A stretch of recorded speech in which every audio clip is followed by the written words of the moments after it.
Matapos isweep ng Oklahoma City Thunder ang New Orleans Pelicans sa unang round ng Western Conference ng 2004 NBA Playoffs, ay makakaharap naman ng OKC ang duo ni Luka Doncic at Kyrie Irving ng Dallas Mavericks. Matapos nga nilang padapain ng LA Clippers sa Game 6 ng Round 1 ng Western Conference Playoffs, sa batang core ng OKC ay nakagawa pa sila ng isang record sa NBA bilang pinakabatang team na makapanalo ng isang playoff series. Nangungunahan nga ito ng kanilang star na si SGA. Idagdag mo pa dito ang opensa at depensa na daladala ng isang batang Chet Holmgren.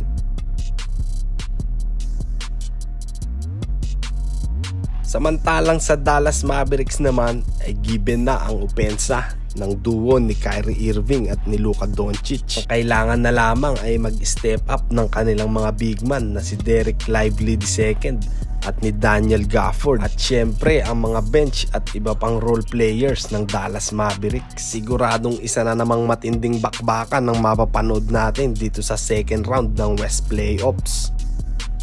So kayo mga idol, ano sa tingin nyo? Sino ang papasok sa Western Conference Finals upang kalabanin ang Denver Nuggets or ang Minnesota Timberwolves? Is it Oklahoma City Thunder or ang Dallas Mavericks? Comment nyo lang dyan sa baba. Hanggang dito na lang.